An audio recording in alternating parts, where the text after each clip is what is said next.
Assalamualaikum warahmatullahi wabarakatuh.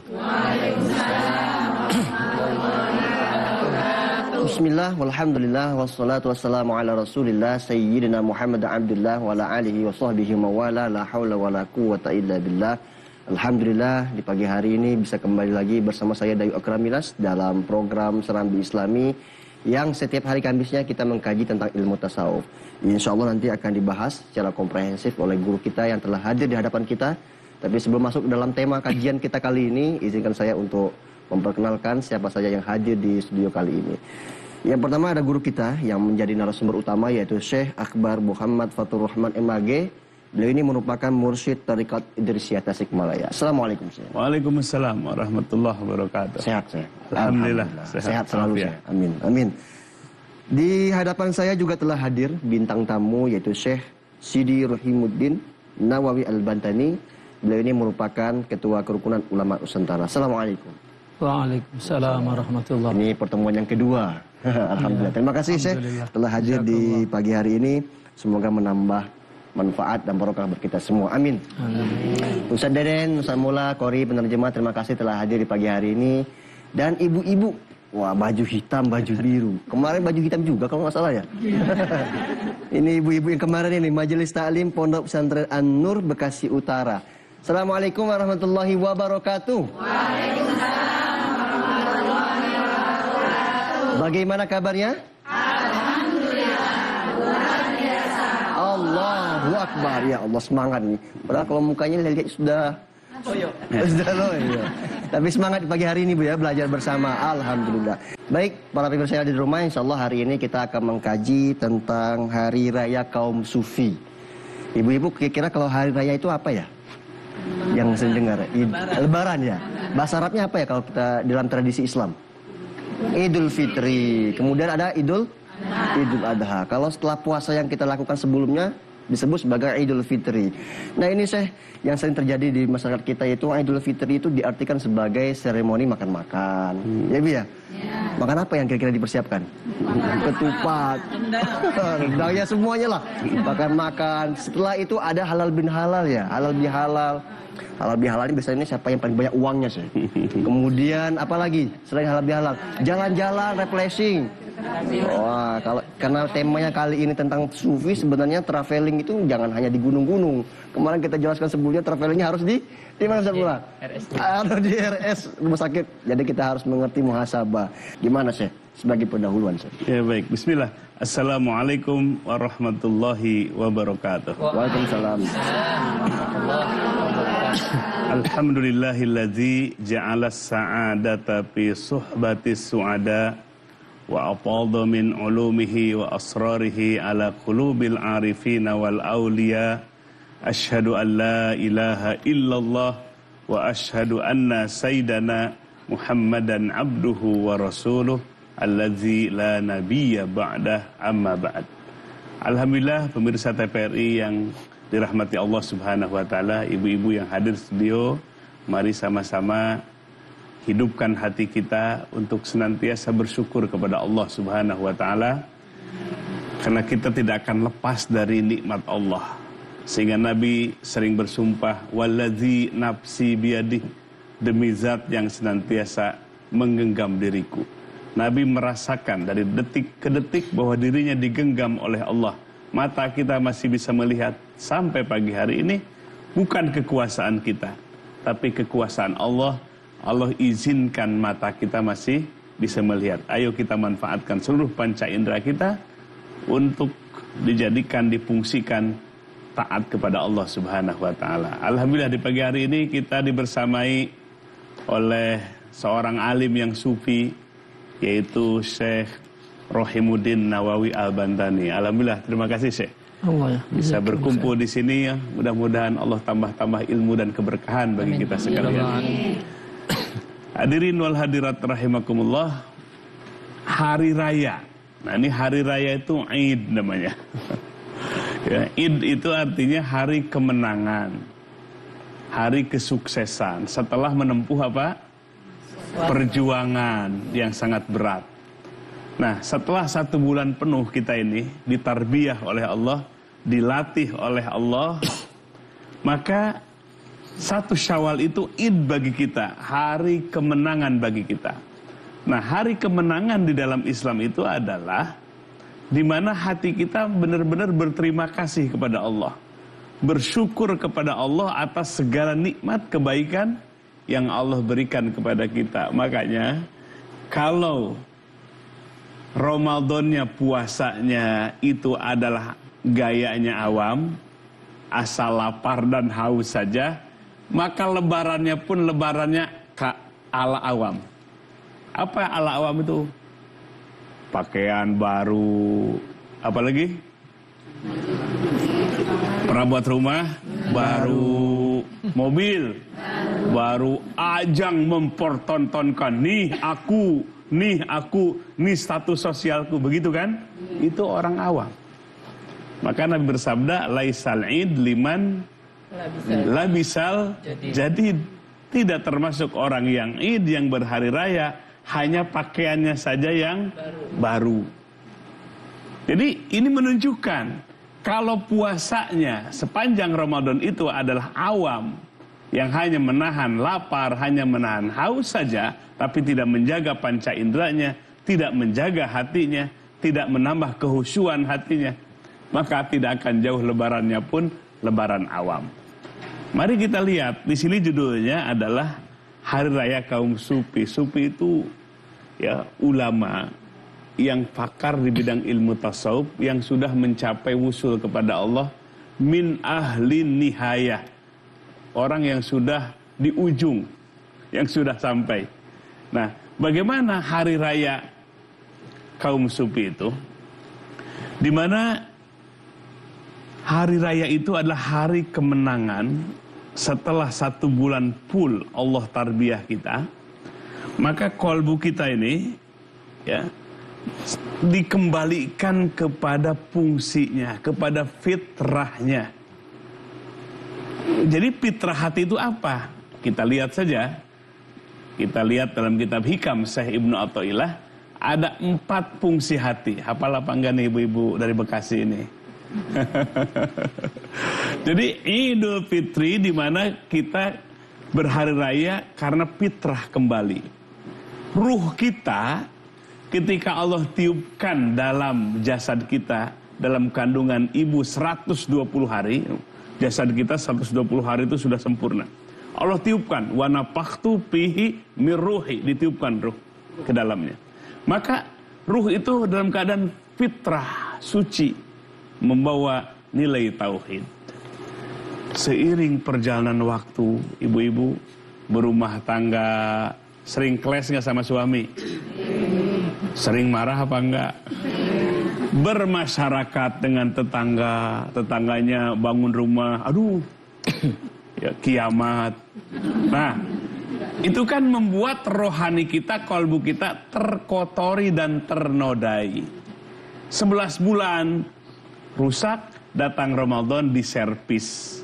Nah, yang disebut dengan lebaran kaum sufi itu di mana ruh kita kembali kepada fitrahnya sehingga kolbu kita berfungsi kembali. Minimal ada 4 fungsi. Sudah hafal apa belum? Ya, mari kita yang pertama. Kolbu itu adalah tempat terbitnya cahaya Allah. Jadi cahaya Allah itu masuk ke dalam apa? Kolbu kita. Bukan kepada akal kita, tapi kepada kolbu kita. Nah, jadi kalau hatinya sudah disinari oleh cahaya Allah dan hati kita menjadi tempat terbitnya cahaya Allah, berarti kita memfungsikan kolbu kita yang pertama. Kita sering gundah gulana apa enggak? Sering. Kata anak muda apa namanya? Galau. Sering apa enggak? Sering. Tanda hatina zulumat, gelap. Coba kalau kita di tengah malam enggak ada listrik, bisa ngelangkah apa enggak? Ya. Mau ngelangkah takut. Ya, maju takut, mundur takut. Itu orang yang dalam keadaan gelap. Demikian kalau kolbu kita tanpa cahaya Allah gelap. Dikasih nikmat, salah.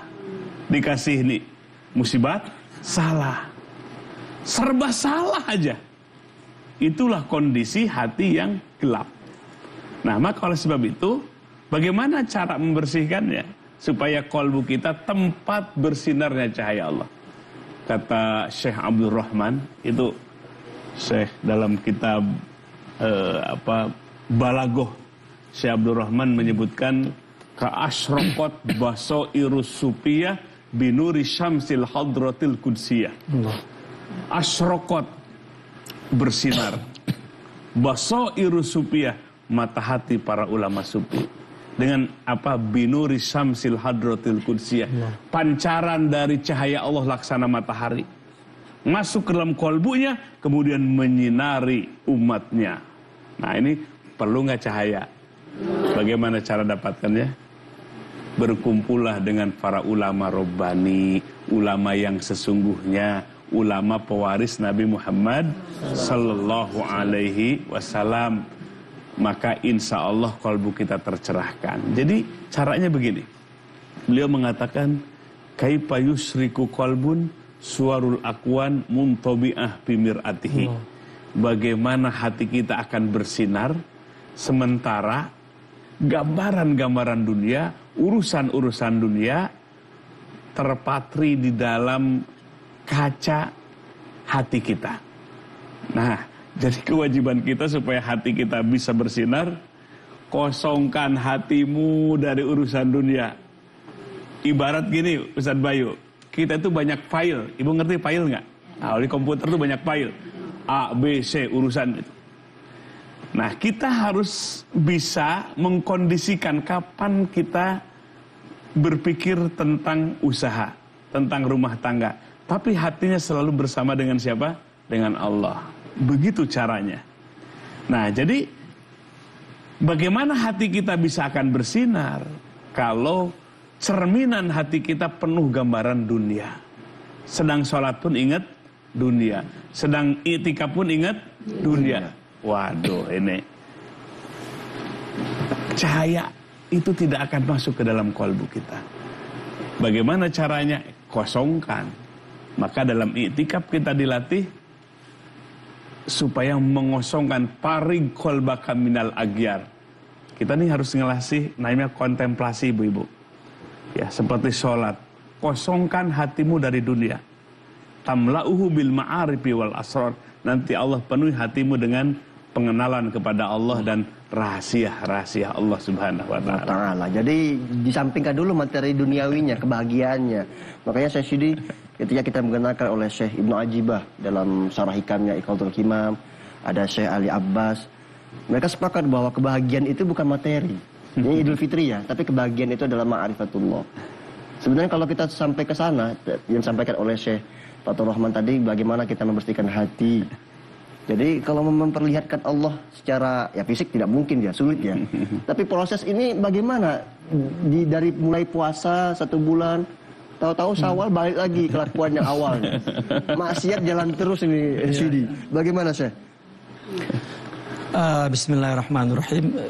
Pemirsa sekalian, memang betul kita sebagai umat Islam ini sebetulnya selalu mendapat jalan untuk membersihkan hati dan kembali kepada Allah Subhanahu wa ta'ala. Seperti sholat 5 waktu itu setiap hari kan. Lalu ada lagi 1 bulan penuh Ramadan itu untuk tazkiyatun nafas. Agar di akhirnya Id itu merasakan kegembiraan, gembira karena kebersamaan Allah Subhanahu wa ta'ala. Atau hadrah ilahiyah. Istilah dalam tasawufnya itu hadrah ilahiyah. Kalau kita terjemahkan secara bebas, kehadiran Allah ke dalam kehidupannya. Kita sering memprotes misalnya presiden tidak hadir ketika rakyat perlu. Yang perlu hadir itu Allah dalam diri kita. Nah, itu Idul Farah namanya. Kembali gembira. Maka persiapannya adalah mesti selain Ramadan dan terutamanya di Ramadan yang memang dilatih 1 tahun dalam 1 bulan itu untuk melakukan saum. Saum bukannya tidak makan ya, tapi saum adalah melawan hawa nafsu dan juga memfokuskan, membetulkan hati agar menghadap kepada Allah Subhanahu wa ta'ala. Nah, persiapannya sebetulnya ibadah yang disyariatkan sudah ada, semua tahu, hanya perlu dilakukan bukan karena nafsu. Dan sekaligus artinya dilakukan untuk Allah. Dan Ramadan itu punya makna itu. Jadi oleh karena itu ketika Id dapat merasakan kegembiraan rohani, bukan kegembiraan makanan, pakaian, dan lain sebagainya. Kita bicara tentang misalnya langkah apa saja sudah disyariatkan oleh Allah. Hanya perlu lakukan bukan karena nafsu. Dan iqbalul qalbi ala Allah bil kulliyah. Hadapkan hati total kepada Allah dalam melakukan kehidupan ini, amal soleh, ibadah, terutama di Ramadan. Sehingga mendapat Id yang dijelaskan tadi, idnya orang sufi. Sebetulnya idnya orang muslim juga, Orang muslim, ya. yang sufi. Tadi saya bisa dikasihkan edukasi nih kepada jamaah nih saya. Dia merubah wataknya dari cinta dunia ini saya. Ya, ini jamaah sekalian pemirsa TVRI, makanya kan judulnya Lebaran kaum sufi. Kaum sufi itu orang yang paling tinggi derajatnya di hadapan Allah Subhanahu wa taala, supaya menjadi contoh buat kita semua. Ya, jangan awam terus gitu ya. Nah, tadi yang pertama itu kan fungsi hati itu untuk apa? Sebagai tempat terbitnya cahaya Allah. Yang kedua, kaifa yarhalu ilallah wa huwa mukabbalun bisyahwatihi. Bagaimana hati kita akan bisa berjalan menuju kepada Allah, sementara kolbunya dia diborgol dengan syahwat nafsunya. Nah, ini kolbu ini sangat istimewa, sehingga bisa mendekat diri kita kepada Allah. Jadi mendekat diri itu sebetulnya bukan zat kepada zat. Ibu pernah umroh? Yang udah alhamdulillah. Haji? Alhamdulillah. Kemana kita berangkat ke sana? Walillahi 'alan nas hijjul bait, menuju kepada Baitullah. Hakikatnya adalah ruhani kita, kolbu kita mendekat kepada pemilik Baitullah. Siapa? Allah. Bukan berarti kita ke Baitullah diri kita dekat dengan zat Allah. Maka mendekat diri kepada Allah itu hanya dengan hati yang merasakan hudurul qalbi ma Allah, hadir hati bersama Allah Subhanahu wa taala. Nah, jadi kolbu kita akan melangkah mendekat kepada Allah. Maka kata Syekh Ibnu Athaillah itu latar hal min kaunin ila kaunin. Perhatikan ibu-ibu, janganlah engkau pergi dari makhluk ke makhluk, makhluk ke makhluk. Yang dikejar tuh hanya makhluk, yang dikejar tuh hanya benda oleh hati kita. Pengen ngaji, biar dipuji sama teman. Nyari dekat kepada Allah atau dari makhluk ke makhluk? Dari makhluk ke makhluk.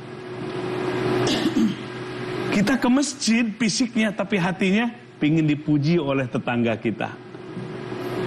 Kita hadir rajin di majelis ilmu, tapi hati kita ingin dapat pujian dan status sosial soleh dan soleha dalam pandangan manusia. Itu termasuk berangkat dari makhluk ke makhluk. Apa yang akan terjadi? Kata beliau nanti seperti keledai yang dijadikan untuk alat untuk menumbuk. Di Mesir nih, saya kemudian lama di Mesir. Dulu tradisi orang Mesir itu kalau numbuk apa? Gandum. Itu pakai apa? Alatnya pakai keledai, diikat, dia muter keledai itu. Mau berjam-jam kira-kira pergi kemana itu keledai itu? Jalan di tempat namanya. Mau berhari-hari, keledai itu dijadikan alat tumbuk gandum, tetap aja di situ. Itu gambaran manusia kalau hatinya terbelit oleh dunia. Gak ada lilahnya. Nggak ada karena Allahnya, hilang karena Allahnya. Allahnya tidak dijadikan tujuan, la maqsuda ilallah. Semestinya dalam hidup ini tiada yang dimaksud, yang dituju kecuali siapa? Allah. Ibu datang ke sini yang dicari apa? Ridho Allah. Ibu melayani suami yang dicari ridho Allah. Bapak-bapak mencari rezeki yang dicari ridho Allah. Itulah yang dijadikan target bahwa Allah lah dijadikan tujuan, maka hatilah yang bisa mendekat menuju kepada siapa? Kepada Allah. Caranya bagaimana? Tundukkan syahwatmu. Jangan sampai syahwatmu itu membelenggu hati kita. Syahwat itu apa? Syahwat itu dari syaha, artinya keinginan biologis kita. Siapa yang menciptakan? Allah. Zuyyina linnas hubbus syahawati minan nisa wal banin ila akhir ayat.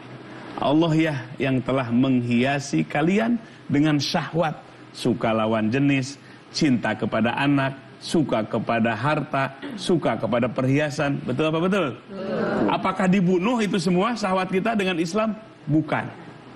Diselaraskan, diatur. Maka kalau syahwat kita sudah bisa diatur dengan saum misalnya, maka kolbu kita akan pergi mendekat kepada siapa?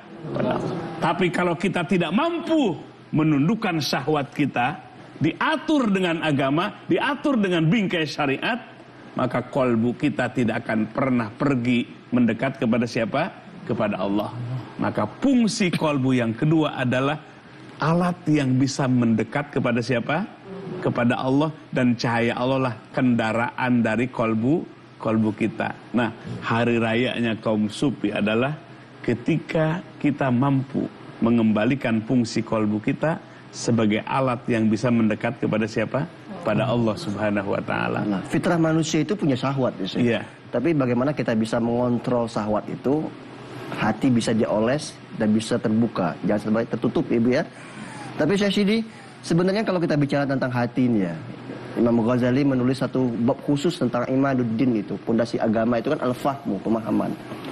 Tapi ketika kita baca lacak kitab beliau yang paling tinggi, yang magnum opusnya, yang lebih keren lagi, Ihya Ulumuddin mengatakan bahwa ya hati menjadi pondasi agama.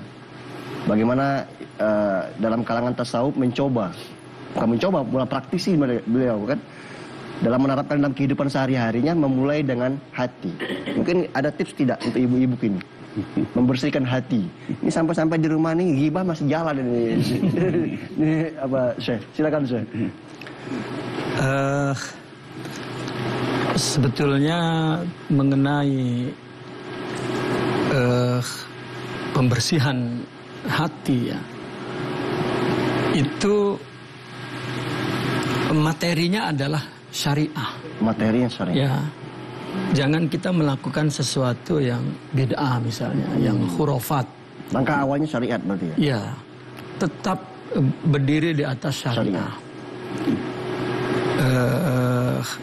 Karena hati ini yang seperti dijelaskan tadi, bahwa hati yang dimaksud bukan jantung ya, yang bagian dari fisik. Bukan organ tubuh ya? Bukan, tapi rohani. Manusia dibagi dua, jasad dan rohani.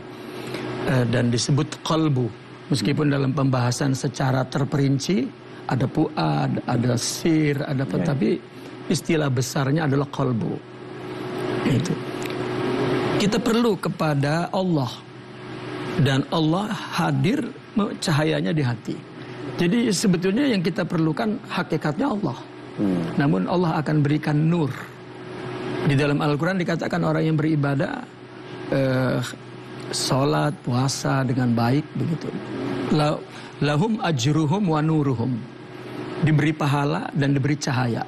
Pahala itu mungkin balasan untuk keletihan tubuh yang dibebankan syariat.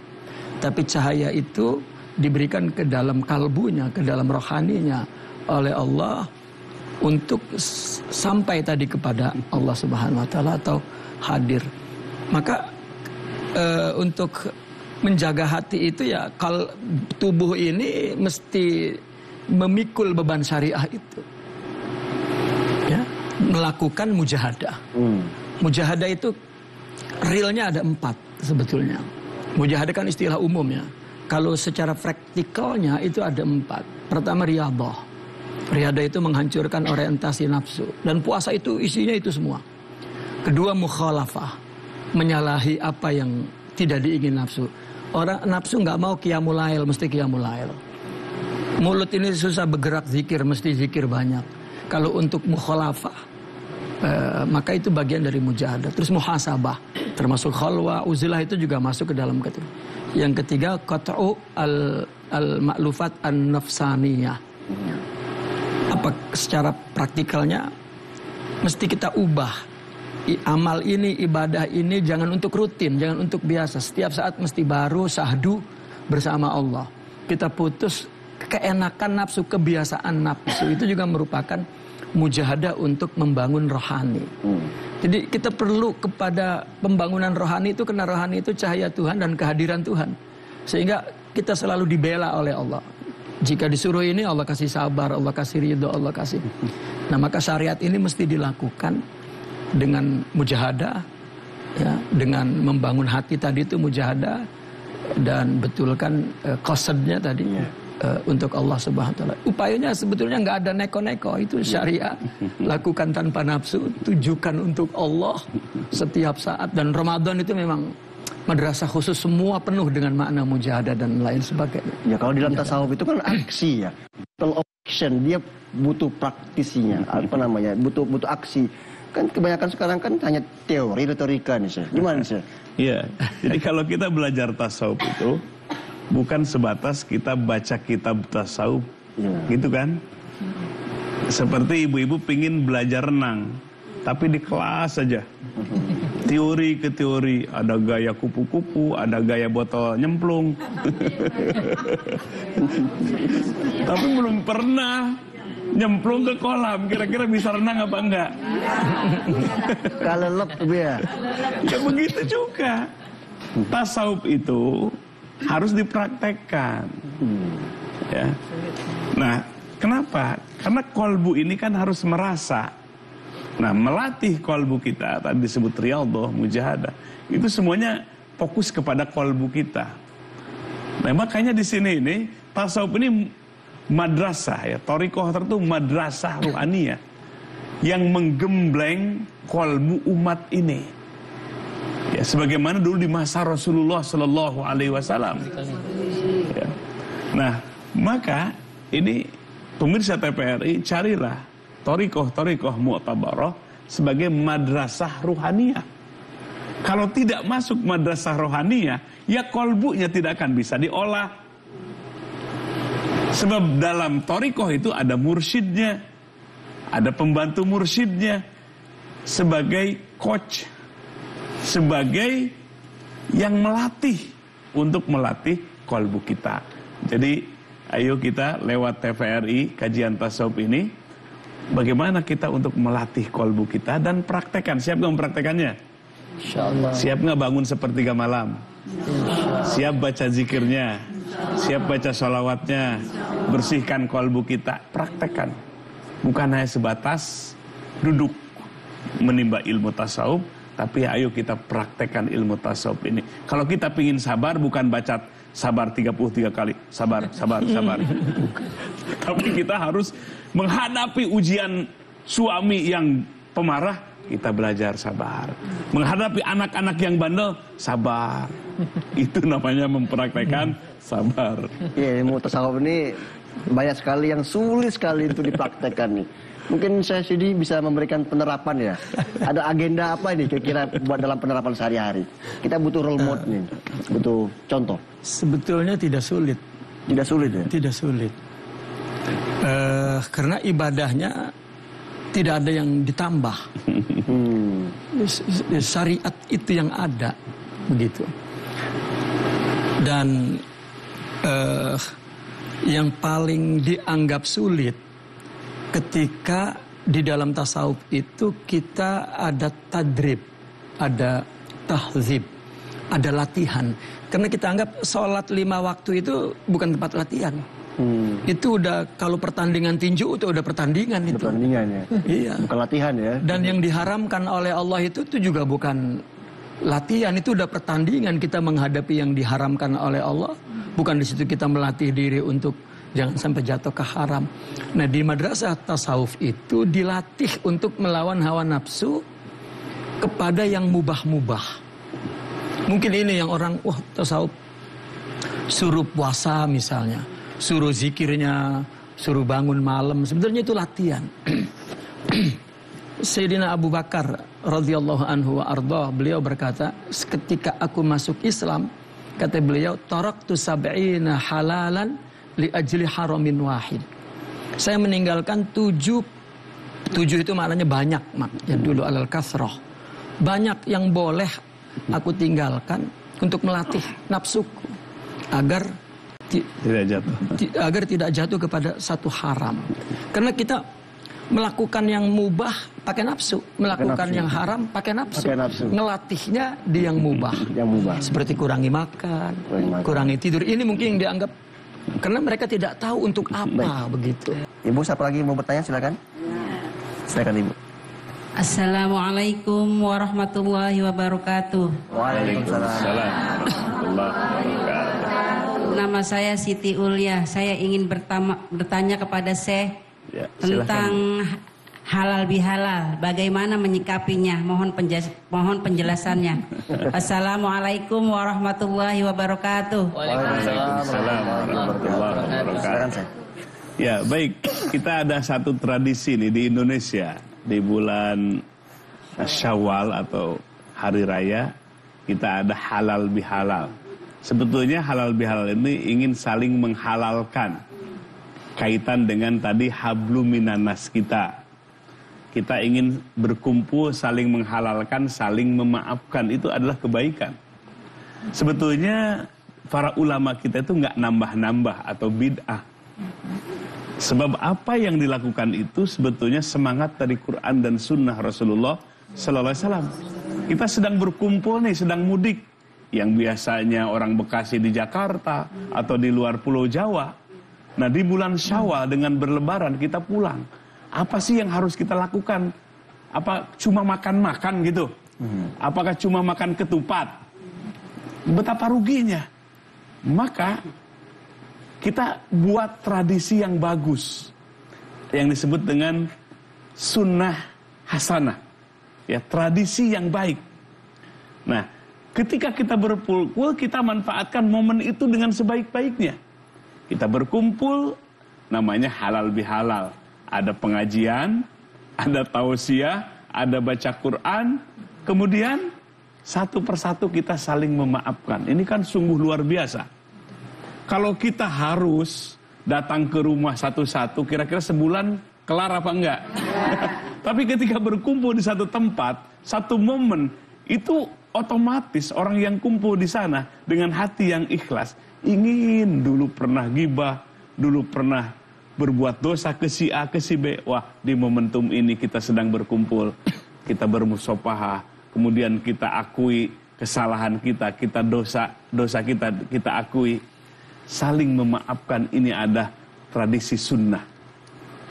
Momennya, dikumpulkannya, ini adalah tradisinya. Tapi isinya adalah sunnah Rasulullah Sallallahu Alaihi Wasallam. Jangan sampai halal bihalalnya pamer mobil. Halal bihalalnya pamer apa? Anak saya ini ya kerjanya di perusahaan ini, perusahaan itu. Di hatinya apa? Nih siapa dulu nih, kan gitu. Nah, itu yang salah. Makanya nggak bisa dihukumi yang zohir sebelum muncul yang batin. Jaga kolbu kita. Makanya yang bagus tuh Bapak Ibu sekalian, kita belajar untuk menahan diri, tidak menunjukkan siapa aku. Yuk kita lihat tuh Syekh Ibnu Athaillah dalam hikamnya, beliau mengajarkan kepada muridnya, idfin wujudaka fi ardil khumul. Pendamlah, kuburlah dirimu di tanah yang dalam sehingga orang nggak kenalmu. Wah, kalau gitu harus bikin galian kalau begitu. Bukan. Maksudnya keakuan, suka ada aku nggak? Suka ada gengsi nggak? Berapa sih gengsinya? Si aku, si gengsi itu pendam dalam-dalam. Jangan ingin menonjolkan siapa aku, nih status sosialku, nih rumahku. Apalagi zaman medsos. Rumah orang di belakangnya, nih rumahku. Nipu namanya itu. Yang bener aja jangan ditunjukkan begitu. Jaga hati kita. Pamana bata mimma lam yudfan la yatimmu natajuh. Kata beliau, kalau pohon yang tumbuh dari benih yang tidak ditanam dalam-dalam, maka nanti tidak akan menghasilkan panen yang sempurna. Nanam, disimpan aja gitu. Tumbuh sih tumbuh, tapi peot. Buahnya nanti nggak ada. Tanam dalam-dalam. Maksudnya, tanam si aku itu, tanam dalam-dalam. Jangan ditonjolkan. Jadi orang yang baik. Bahkan kalau kita lihat banyak orang yang di dunianya biasa-biasa saja, tapi dia mulia di sisi Allah. Sabda Nabi bahwa siapa yang dari Yaman itu, Uwais Al-Qarni itu, huwa majhulun fil ardi wa mashhurun fis sama. Di dunia nggak dikenal orang kebaikan dan kesolehannya, kebaikannya, kehebatannya, tapi penduduk langit mengenalnya, para malaikat mengenal itu. Itu kita menjaga hati kita. Jangan sampai suka ingin menonjolkan kemampuan kita, keakuan kita, dan segala-galanya. Maka oleh sebab itu, supaya hasil dan buahnya itu berkualitas ya, di sisi Allah Subhanahu wa Ta'ala. Ada satu syair nih, Syekh. Kamu akilin ayat mazahim, wajahilin talqahu mansuro. Ini orang pintar aja kadang masuk susah juga ya. Jadi orang pintar. Lebih baik jadi orang biasa-biasa saja, Ibu ya. Udah bikin halal belum? Undang dong. Wah. Baik, siapa lagi mau bertanya, silakan. Oke. Assalamualaikum warahmatullahi wabarakatuh. Waalaikumsalam warahmatullahi wabarakatuh. Nama saya Ibu Nur Hayati. Mohon izin saya mau nanya. Ya, silahkan Bu. Ada yang ikut sholat Id walaupun dia tidak puasa bulan Ramadan. Bagaimana cara menyikapinya? Tolong saya pencerahannya. Terima kasih atas jawabannya. Wassalamualaikum warahmatullahi wabarakatuh. Waalaikumsalam warahmatullahi warahmatullahi wabarakatuh. Saya tambahkan lagi nih, dia nggak pernah sholat setahun ini. Tahu sholat juga Idul Fitri ini. Yang gimana? Ya, saya sini gimana saya sini? Nggak pernah sholat, nggak pernah puasa, Ya. tetap tahu Idul Fitri. Memang di dalam Islam itu ada sholat-sholat yang menghimpun umat Islam banyak. Ya. Kalau seminggu sekali kan ada Jumat, ya. Dan setahun sekali ada Idul Adha, ada Idul Fitri, di mana di sana ada sholat dan orang Islam dihimpun di situ. Ya memang idealnya orang yang sholat Id itu ya adalah orang yang memang telah kembali kepada fitrahnya, kembali kepada kebersihannya. Ya, bukan hanya kembali makan. Kalau puasa nggak puasa makan, lebarannya makan, maka tidak bermakna apa-apa. Dan begitu juga sholatul Id. Ya, sholat setiap hari nggak sholat, tahu-tahu sholat Id saja. Ya. Namun ya kalau pertanyaannya bagaimana menyikapinya ya nggak apa-apa, ajak aja orang yang ya. Karena yang namanya kebaikan sekecil apapun tetap kita ajak. Dan kita menyikapi orang itu tergantung tempatnya. Di luar kita ngelihat dia maksiat, tapi kalau ada di dalam majelis ilmu jangan kita tegur, wah ini ahli maksiat ada di sini nih kan. Tetap kita sikapi dengan baik, kita terima dengan baik. Siapa tahu habis salat Id Berubah ya. berubah. Jadi jangan kita jangan kita sudutkan atau jangan kita buat perasaan orang itu minder karena dia maksiat di luar. Ketika berada di tempat yang mulia, yang baik, maka kita perlakukan dia seperti orang yang nggak pernah kita lihat berbuat buruk di luar. Ya, apalagi sholat Id ya, sholat yang tidak boleh ada orang yang sedih sebetulnya. Harus ya. senang. Iya, Nabi pun mencari orang sedih istilahnya dan kita diperintahkan untuk saling menolong agar tidak ada orang sedih. Ya. Kalau saya sih malu sih, nggak puasa, tak tahu sholat Id. Kalau dirinya ya mesti malu. Harus malu, ya harusnya gitu, harus malu. Saya mulai mau bertanya, silakan. Ibu-ibu udah paham kayaknya. Terima kasih Ustaz Dayu. Alhamdulillah, jazakumullah ahsanal jaza pada dua guru kita, Syekh Fatur Rahman dan Syekh Rahimuddin, sudah menyampaikan ilmunya pada kesempatan pagi hari ini. Mohon izin bertanya, Syekh. ketika kita sudah berproses saumnya baik, artinya menahan saum kita dari terbitnya matahari sampai tenggelamnya maghrib, kemudian juga menjaga panca indera kita sehingga bagus secara kualitas saumnya. Tapi di akhir itu kita tidak menjadi fitrah. Jadi Allah itu belum membersihkan hati kita. Apakah ada kisah seperti itu sehingga Allah tuh hanya ingin melihat proses kita cinta gitu, sehingga tidak dibersihkan secepatnya gitu oleh Allah Ta'ala. Baik, silakan. Iya. Jadi kewajiban kita itu dalam ilmu tasawuf itu ada yang, kalau pandangan Imam Al-Qushairi dalam risalah Al-Qushairi ya, ada yang disebut dengan makasib. Makasib itu adalah kewajiban kita menjalankan ilmu tasawuf, seperti tazkiyatun nafs, pembersihan hati, kemudian kita menjalankan proses tahliyah, menghiasi qalbu kita dengan sifat-sifat terpuji.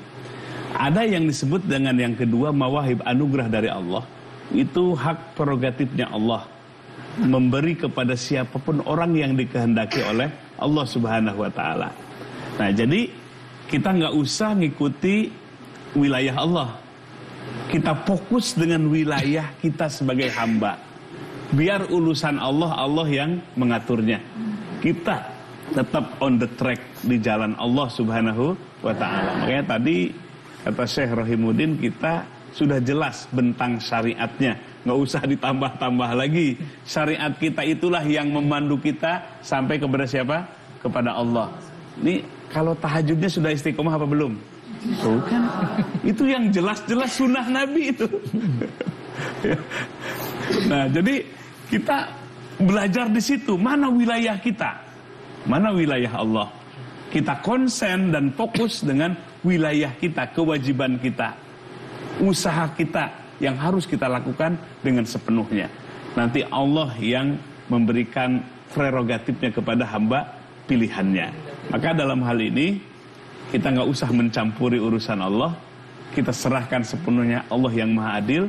Sebab dalam hadis qudsi ditulis oleh Imam An-Nawawi dalam Kitabul Arba'in, bahwa inni qad haramtu zulma, sungguh aku telah mengharamkan berbuat zalim atas diriku. Ya Allah, Allah yang maha segala-galanya mengatakan aku haramkan zalim atas diriku.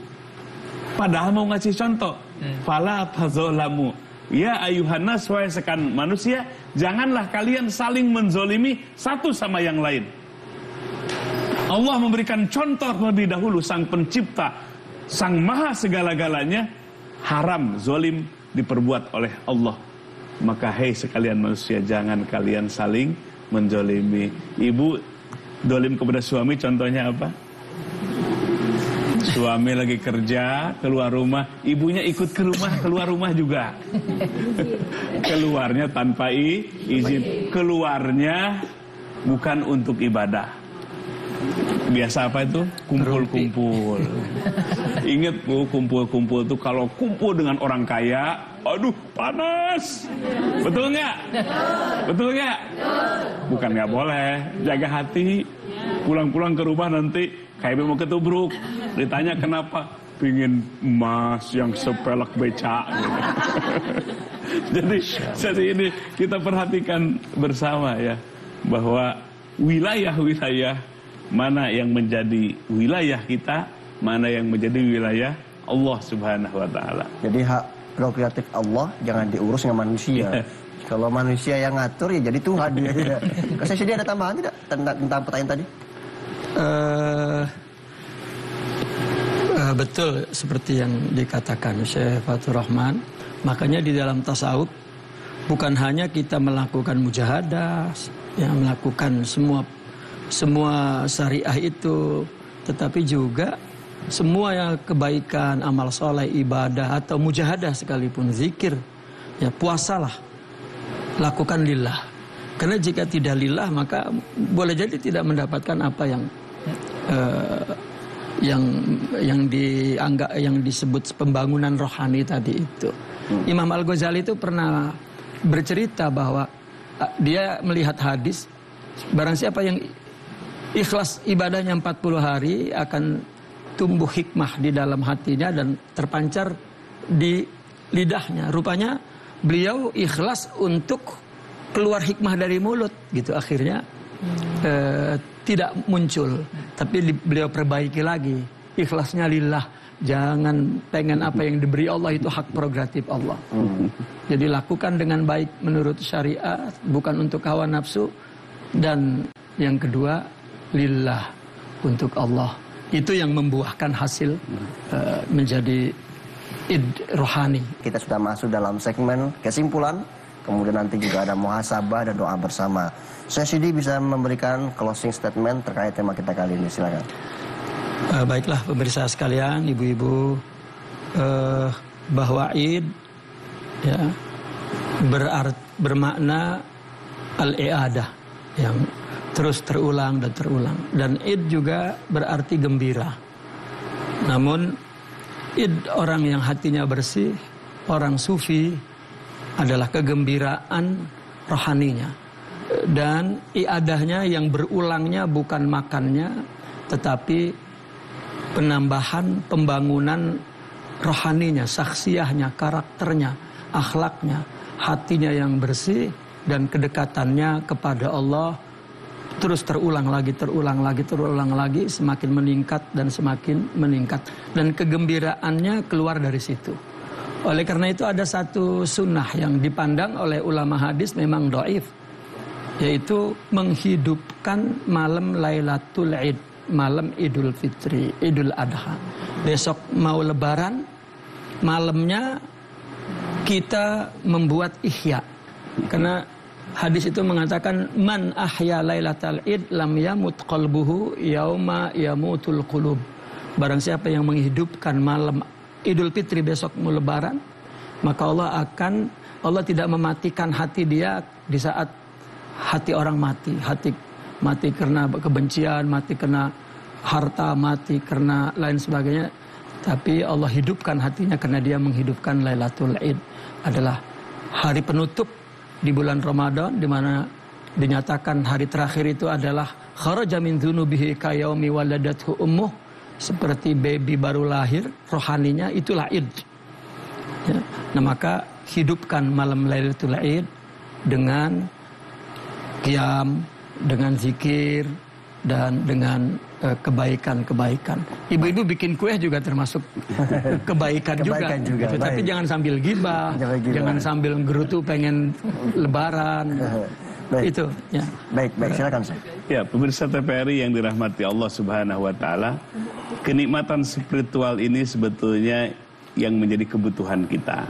Kalau kebutuhan fisik, jasmani ada batasannya. Tapi kenikmatan spiritual ini akan terus sampai ujungnya kita berjumpa dengan Allah Subhanahu wa taala. Maka kalau orang semakin dewasa secara spiritual, secara kolbu, maka bukan benda lagi yang dibanggakannya. Benda itu hanya alat sementara saja. Tapi kenikmatan batinnya, termasuk Id ini, hari raya ini adalah kenikmatan batinnya. Bukan pesta pora, bukan bereforia, ya makan-makan. Tapi yang disebut Id itu adalah di mana Allah kita diberikan kemerdekaan, diberikan oleh Allah kemenangan setelah kita berjuang khususnya 1 bulan penuh. Jadi kenikmatan surgawi yang diturunkan ke dunia. Sehingga kalau kita lihat dalam hadis yang lain, majlis zikir itu taman surga. Jadi taman surga yang di langit sana diturunkan ke dunia. Karena orang yang zikir itu mabuk kepada Allah Subhanahu wa taala. Nah, oleh sebab itu, mudah-mudahan kita menjadi orang-orang yang Id, yang berhari raya, yang hakiki. Ya, mengembalikan sesuai dengan fitrahnya. Saya teringat bahwa Id ini, Aadah ini sama kolerasinya dengan makna tajdid, membaharui. Upgrade hatinya, kata saya tadi itu. Jangan kekayaan yang di-upgrade. Bukan baju yang baru, bukan rumah yang baru, juga bukan suami yang lama. Baik, terima kasih Syekh atas ilmunya di pagi hari ini. Terima kasih juga Syekh Sidi Rahimuddin Nawawi Al-Bantani selaku Ketua Kerukunan Ulama Nusantara. Di pagi hari ini kita semua mendapatkan keberkahan, mendapatkan ilmu yang bermanfaat. Amin ya rabbal alamin. Terima kasih juga Ustaz Deden, Ustaz Mula, tentunya juga ibu-ibu dari Majelis Ta'lim Pondok Pesantren An-Nur Bekasi Utara. Terima kasih juga para pemirsa di rumah. Jangan lupa tonton terus Serambi Islami setiap hari Kamis kita mengkaji secara fokus tentang ilmu tasawuf. Mohon maaf bila ada kata yang salah. Wallahu yuzkiruna fi ma yuhibbu wa yarda. Assalamualaikum warahmatullahi wabarakatuh. Waalaikumsalam. Ya, pemirsa TVRI yang dirahmati Allah Subhanahu wa taala, ibu-ibu sekalian yang hadir, pejamkan kedua matanya, khudu wa tazallul, rendahkan ya, tundukkan kepala kita bahwa kita hamba yang lemah, yang butuh pada Allah Subhanahu wa taala. Sebelum mengangkatkan kedua tangan, kita muhasabah beberapa menit ke depan betapa waktu yang telah Allah berikan kepada kita sudah banyak. Apa yang kita lakukan selama ini? Amanah terdekat adalah panca indera kita. Apa yang kita lihat selama ini?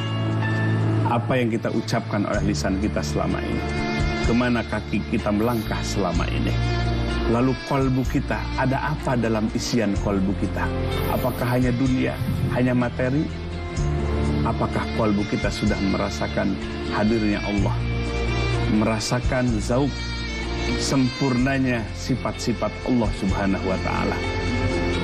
Waktu terus bergulir dan semakin sempit sisa umur kita. Adunya irtahalat mudbirah, dunia semakin menjauh. Wal akhiratu irtahalat mukbilah, sementara akhirat datang semakin mendekat. Ajal kematian kita telah ditetapkan oleh Allah sebelum kita lahir ke dunia, dan Allah rahasiakan dalam umur kita. Maka oleh sebab itu, mari kita isi kesempatan yang mahal ini. Kesempatan hanya satu kali. Ketika hilang kesempatan itu, kita akan menyesal. Janganlah kita menjadi orang yang rugi karena kita menyia-nyiakan kesempatan yang mahal di hadapan Allah Subhanahu wa taala. Kita akan masuki alam akhirat yang abadi. Itulah tempat tinggal kita yang sesungguhnya, ma'wa dalam Al-Qur'an. Mari angkat kedua tangan kita munajat kepada Allah dengan hati yang khusyuk. Hanya dengan hati yang khusyuklah Allah akan mendengar dan mengabulkan permohonan hamba-hambanya. Allahumma salli ala Sayyidina wa Habibina wa Syafi'ina wa Maulana Muhammad wa sallim wa radiyallahu tabaraka wa ta'ala an kulli sahabati Rasulillah ajma'in. Allahumma ighfir li ummati Sayyidina Muhammad. Allahumma arham ummata Sayyidina Muhammad. Allahumma aslih ummata Sayyidina Muhammad. Allahumma astur ummata Sayyidina Muhammad. Allahumma jbur ummata Sayyidina Muhammad. Allahumma farrij an ummati Sayyidina Muhammadin sallallahu alaihi wasallam. Ya Rabb, kami hamba yang bergelimang dosa dan kemaksiatan. Kami tidak bisa menghitung dosa satu persatu yang dilakukan mulai dari balik sampai pagi hari ini. Yang disengaja maupun yang tidak disengaja, yang ditampakkan maupun dosa yang kami sembunyikan, padahal Engkau selalu menatap kepada kami. Ya Rabb, jikalau datang ajal kematian, jadikan kematian kami kematian husnul khatimah. Mampukan lisan ini mengucapkan kalimah thayyibah dengan ikhlas. Itulah kalimah la ilaha illallah. Jauhkan ya Rabb kematian kami dari kematian su'ul khatimah, kematian yang buruk.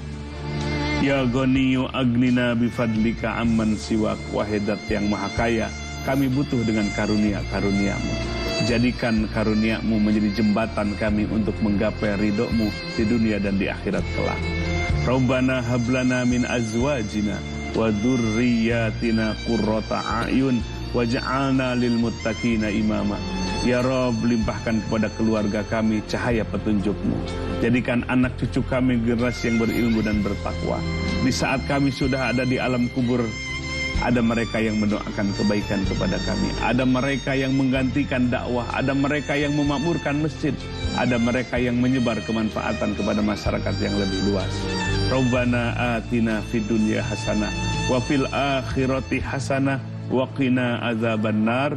Wa sallallahu ala sayyidina Muhammadin wa ala alihi wa sahbihi wa sallam. Walhamdulillahi rabbil alamin.